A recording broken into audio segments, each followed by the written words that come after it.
Voltei para falar dos tipos de discurso. Vamos continuar a falar de texto narrativo, vamos fazer outras leituras de textos de narração, integrais ou não integrais, mas vamos recuperar um pouco os tipos de discurso, porque de toda essa matéria teórica que envolve a narração, é a mais cobrada pelas bancas. Mas olha, não são todas. Há bancas que não gostam dessa teoria.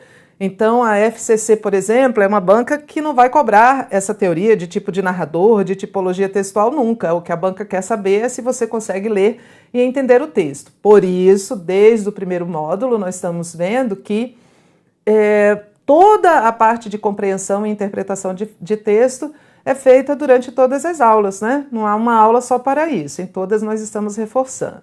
Vamos comigo lembrar os tipos de discurso. Vamos lembrar que o discurso é a voz, pode ser fala, tá? Eu vou colocar a voz aqui como um genérico. Pode ser fala ou pensamento das personagens. Fala ou pensamento das personagens. O narrador pode reproduzir essa fala ou esse pensamento das personagens de 3 maneiras. E por isso são 3 os tipos de discurso. Discurso direto, indireto ou indireto livre. No discurso direto, o narrador reproduz textualmente, fielmente, exatamente a fala da personagem. O narrador está contando a história, e de repente ele para e anuncia que a personagem vai falar. E aí você percebe que há uma voz do narrador e uma voz da personagem. Ele pode fazer isso usando 2 pontos, ele pode fazer isso usando aspas, ele pode fazer isso de uma maneira gráfica, visual. E ele pode não seguir, não é? Nem todos os autores seguem esse protocolo. Muitos autores estão nem aí para isso. Por exemplo, José Saramago, um escritor português, nunca usou 2 pontos, nem aspas, nem travessão para introduzir fala de personagem. Então você não fique atrás desses elementos.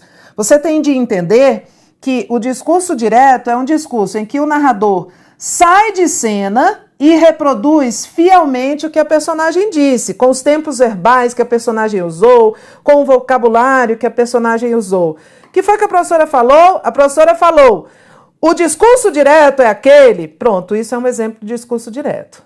A professora falou, e aí você dá uma pausa e você começa a reproduzir o que eu falei. Como aqui, o réu afirmou: sou inocente.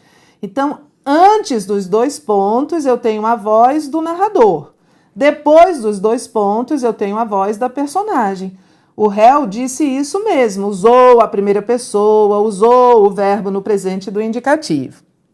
No discurso indireto, o narrador apresenta indiretamente a fala da personagem, sem essa reprodução fiel, literal, do que a personagem disse.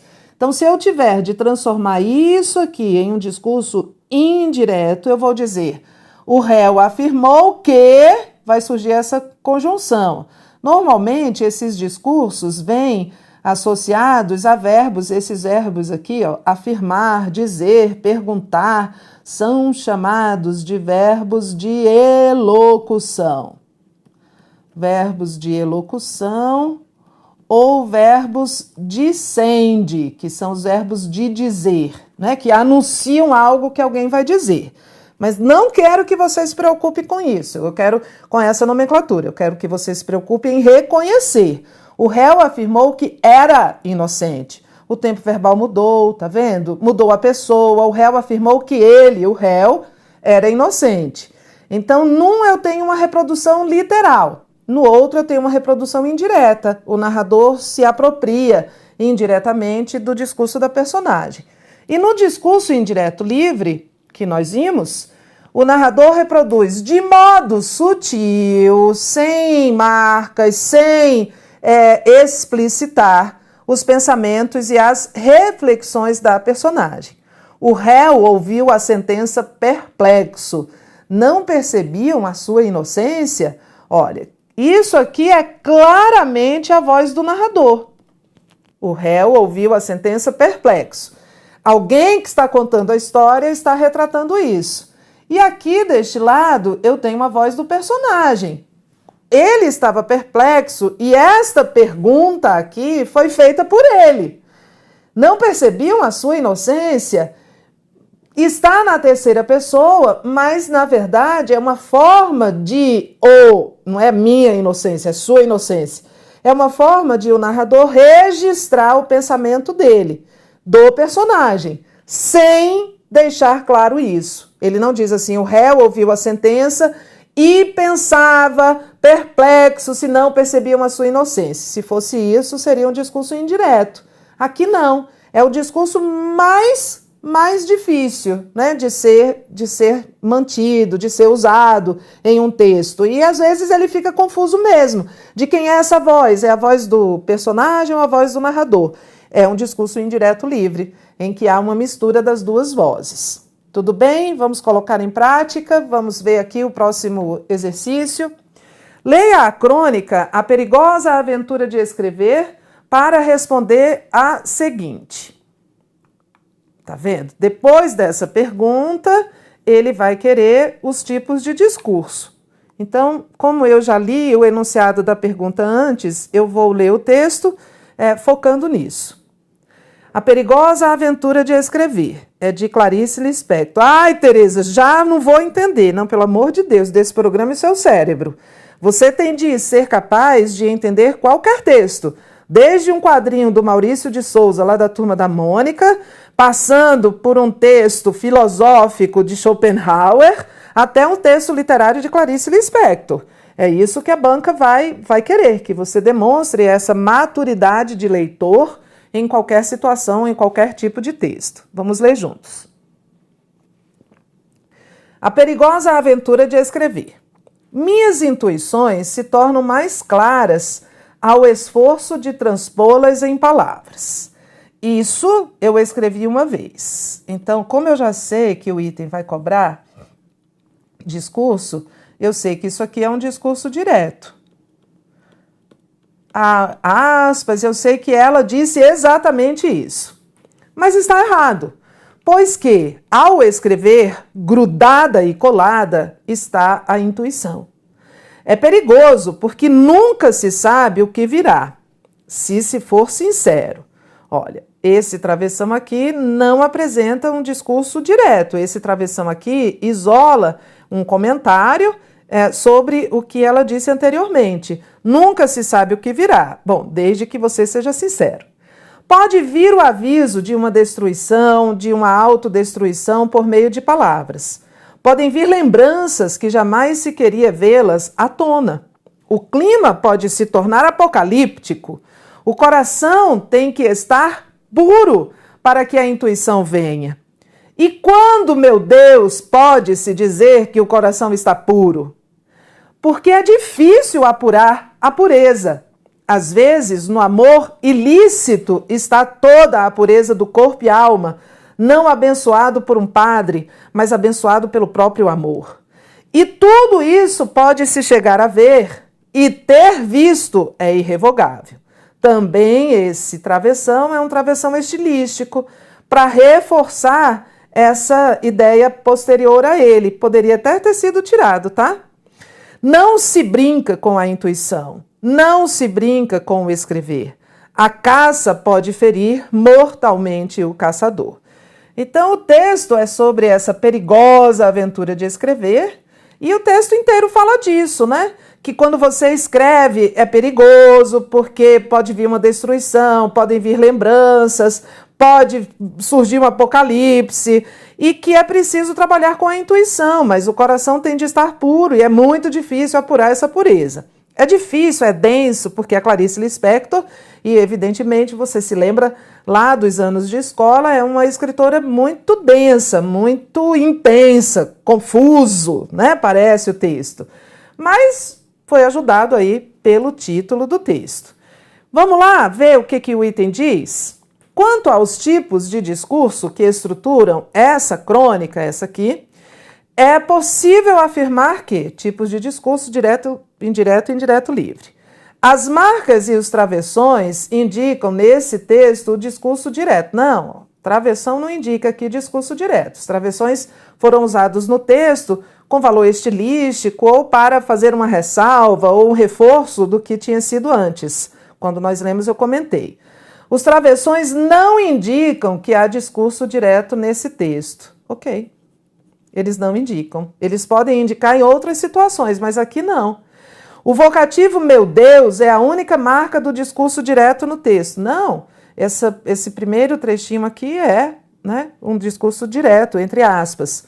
O monólogo da cronista indica que há nesse texto o discurso indireto. Não, ela está reproduzindo exatamente, né, o que está pensando.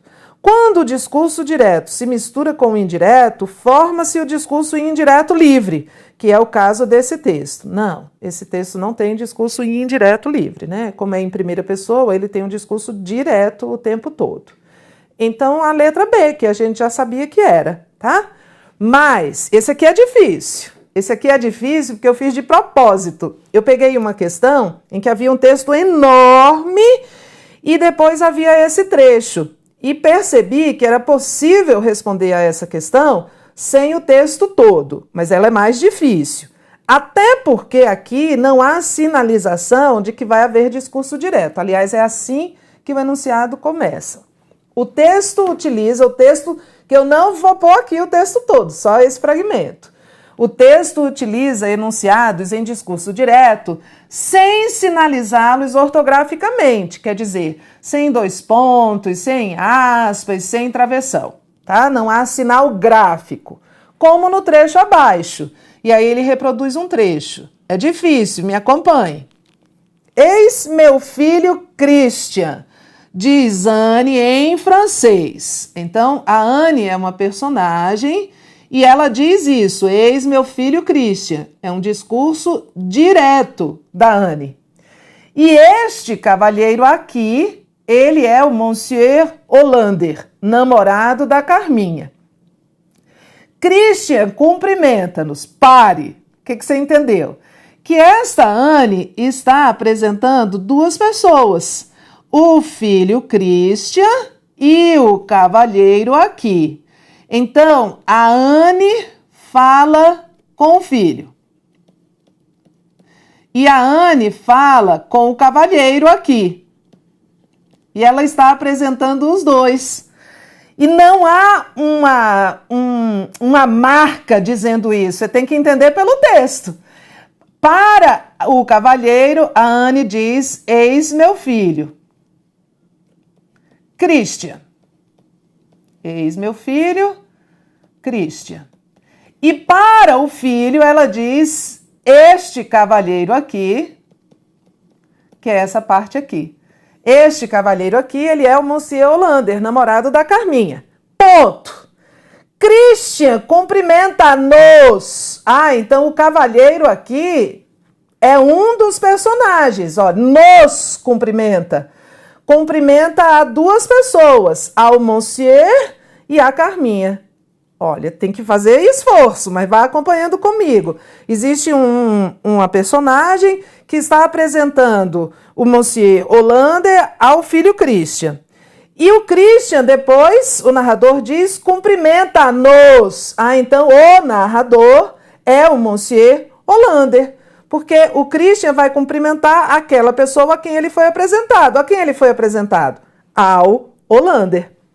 Com a cabeça, porque está sobrecarregado de livros. E se escafede escada acima. O Christian cumprimenta e some. Anne abre a porta da rua. Au revoir. Au revoir é adeus em francês.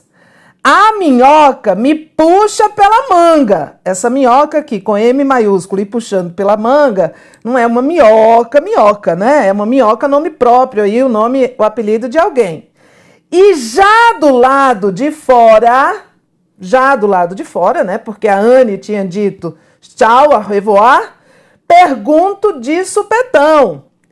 E o outro, madame? O outro? O seu outro filho, madame. E aqui há um diálogo. Quem é que pergunta isso? O Monsieur Hollander.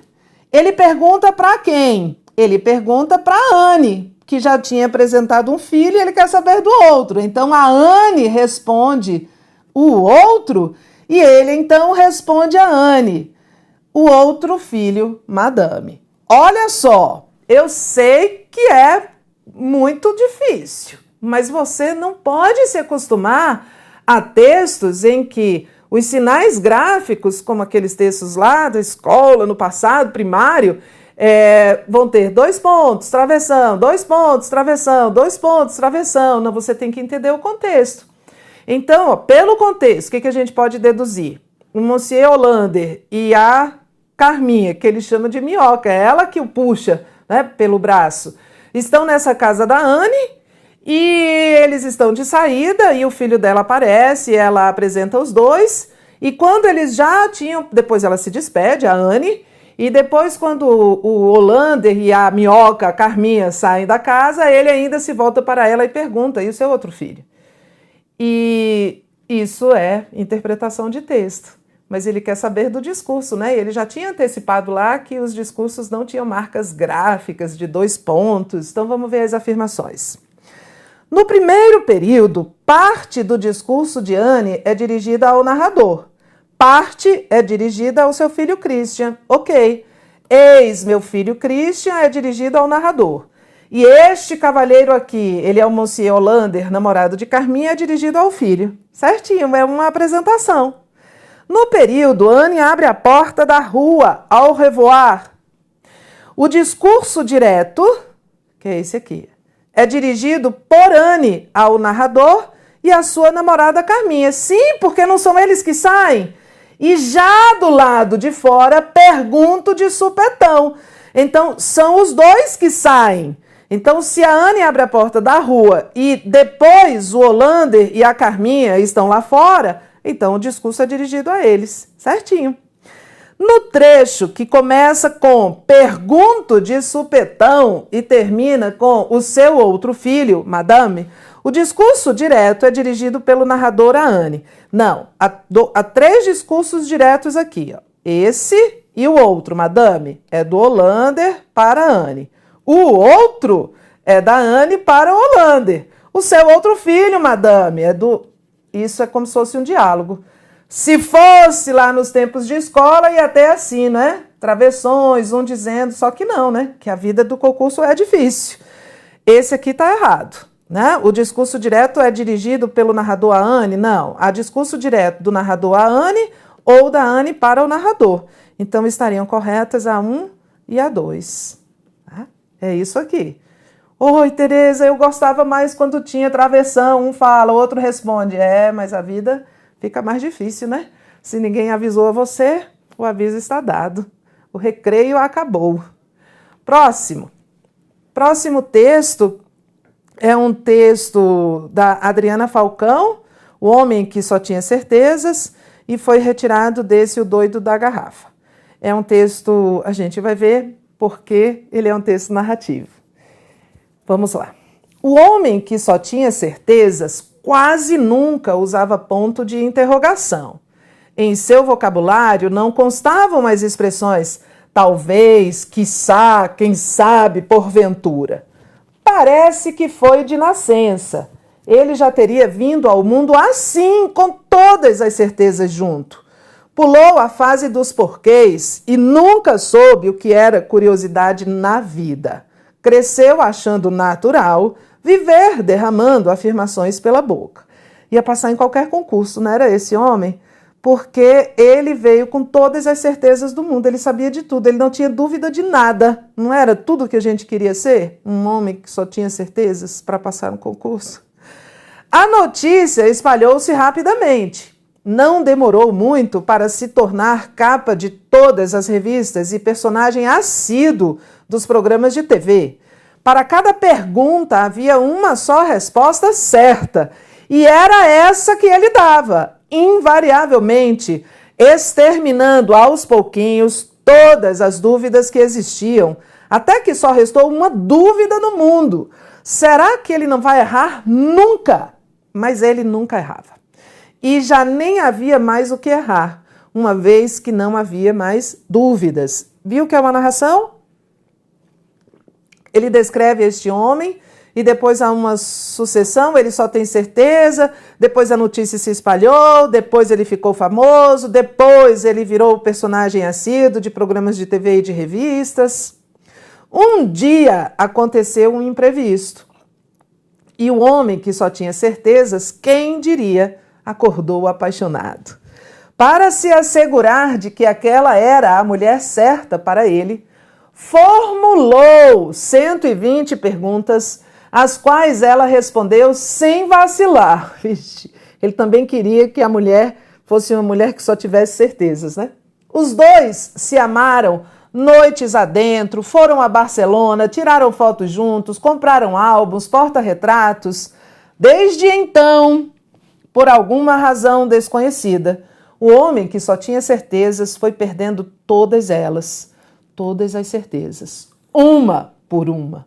No início, ainda tentou disfarçar, mas as dúvidas multiplicavam-se como praga, espalhavam-se pelo mundo. E agora, meu Deus, Deus existe? Existe sim. Ou será que não? Ele não estava bem certo. Bom, é um texto narrativo, né? Claramente, há esse personagem aí, que é o homem que só tinha certezas, e é a história da vida dele, né? Desde quando ele nasceu, que já veio ao mundo assim sabendo de tudo, até o momento em que ele, apaixonado, começa a perder essas certezas. Ele passaria no concurso, mas só enquanto não estava apaixonado, tá? Moral da história é, se quiser passar no concurso, não se apaixone, porque você vai... Eu tô brincando, né? Não é isso não, mas parece, né? Vamos lá, questões. Julgue os itens seguintes referentes aos aspectos linguísticos e às ideias do texto. A locução, uma vez que introduz no período em que ocorre, ideia de causa. A gente, na verdade, não vai precisar voltar ao texto, porque a gente sabe que uma vez que introduz causa sempre, não é? Uma vez que é um conector de causa. Quando eu digo A, que quer que seja esse A, uma vez que B é causa de A. Então, a gente, na verdade, nem vai precisar do texto, tá? Quando eu olho, o asfalto está molhado uma vez que choveu muito. Chover muito é causa de o asfalto estar molhado. Ele foi demitido uma vez que sonegou documentos da empresa. O fato de ele sonegar documentos da empresa é a causa de ele ter sido demitido. Ele passou em primeiro lugar no concurso, uma vez que estudou muito. Estudar muito é a causa de ter passado em primeiro lugar. Então, na verdade, é um item de conectores, é um item fácil, né, para quem já tem essa listinha de conectores na cabeça. O sentido original do texto seria alterado caso a oração, que só tinha certezas, fosse isolada por vírgulas. Eu deixei essa questão aqui porque ele fala em sentido original, mas para responder a essa questão, você vai ter de lembrar um conceito da gramática. Eu vou voltar. O homem que só tinha certezas quase nunca usava ponto de interrogação. A oração principal é essa aqui. O homem quase nunca usava ponto de interrogação.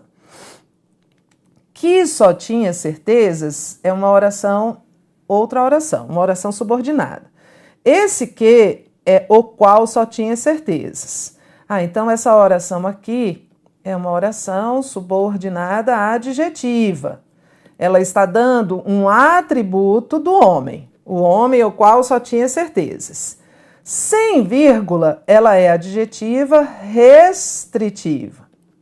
Tudo bem? Então não era qualquer homem que quase nunca usava ponto de interrogação, apenas o homem que só tinha certezas. Se eu isolar essa oração entre vírgulas, ela vai virar uma oração subordinada adjetiva explicativa. E aí, gente, não tem como o sentido permanecer.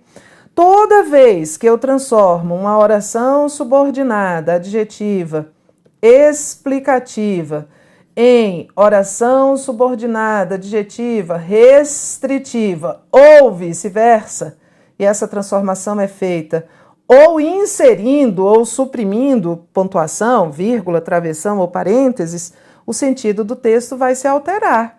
E aí ele diz, o sentido do texto seria alterado. Sim, é uma oração adjetiva, é regra, tá? Item 3. O narrador do texto sugere que o personagem central adquiriu paulatinamente a habilidade de ter certezas. Olha só, quando ele adquiriu essa habilidade, ele já nasceu com ela. Veja, foi de nascença. Ele já teria vindo ao mundo assim, com todas as certezas juntos. Então ele não a adquiriu, não é nada adquirido, é algo nato. Paulatinamente significa aos poucos, pouco a pouco, de forma vagarosa. Mas o item está errado porque essas certezas elas nasceram com ele, não é um processo de aquisição. Paulatinamente também está errado. 4. Conclui-se do texto que a fama do personagem central e o interesse das pessoas por ele devem-se ao fato de ele jamais ter mentido nas respostas às questões que lhe eram propostas. Não preciso voltar ao texto. Ele não é que ele não mentia, é porque ele não tinha dúvida de nada, ele sabia tudo, ele tinha certeza de tudo. Então, tá errado. Depreende-se do texto que o personagem principal perdeu repentinamente a capacidade de ter certezas devido ao fato de ter se apaixonado. Não. Olha esse terceiro parágrafo. Ele foi perdendo as certezas aos poucos.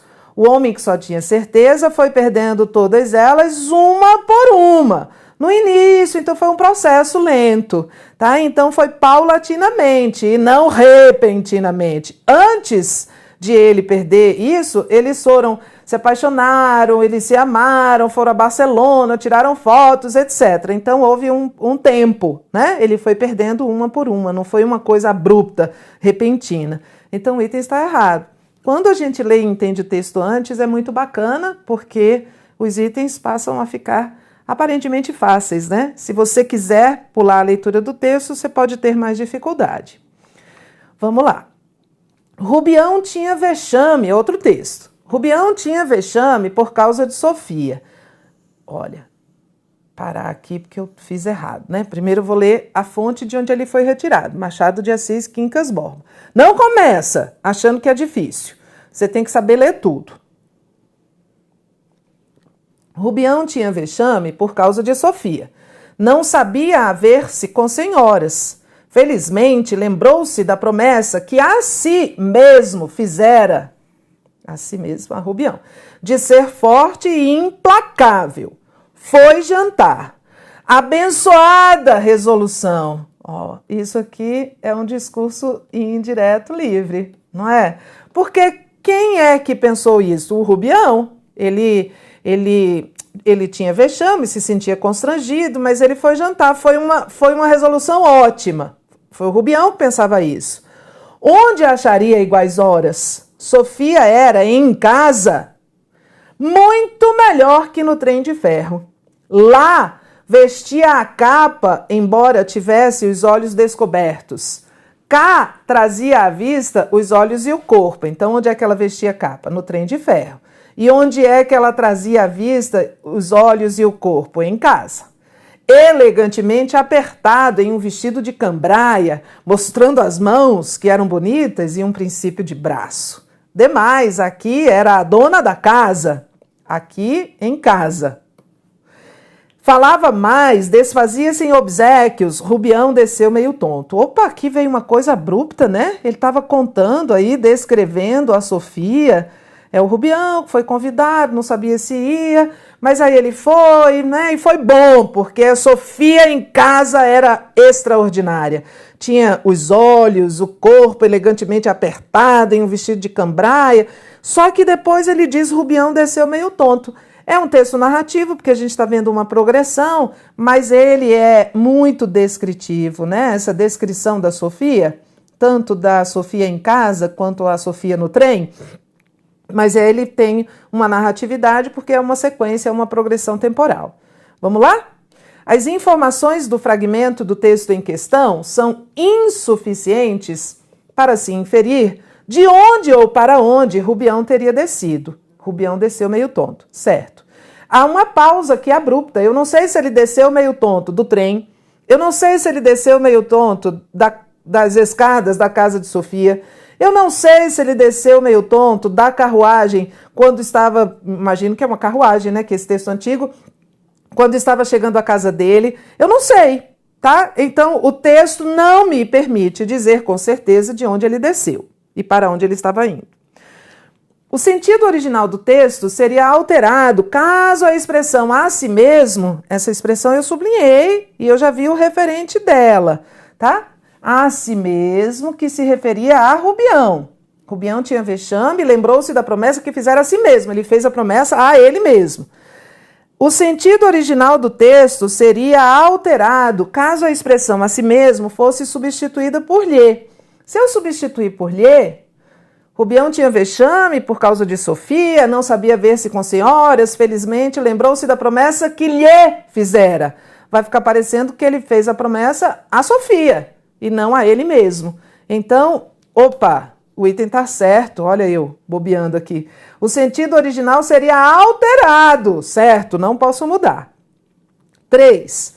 O trecho Sofia em obséquios, ou seja, daqui até aqui, esse texto que eu já disse que era uma descrição, né, que ele está descrevendo como era a Sofia em casa e no trem, é predominantemente narrativo, o que se comprova pelas formas verbais flexionadas no pretérito imperfeito, empregadas pelo narrador para apresentar ações rotineiras de Sofia. Não. Tá vendo? Eu falei que nem sempre o uso do pretérito indica que o texto é narrativo. Esse trechinho é essencialmente descritivo. Não há nele progressão temporal. É só uma descrição de como a Sofia era em casa e de como a Sofia era no trem. Mas não há uma sequência de acontecimentos. O texto como um todo é narrativo, mas esse segmento aqui que ele destacou é descritivo. Bom, é isto. Finalizamos a narração, vimos aí os elementos e principalmente vimos como ela é cobrada, muito mais a sua capacidade de entender um texto narrativo do que o domínio dessa nomenclatura. Bons estudos, continue, já voltamos.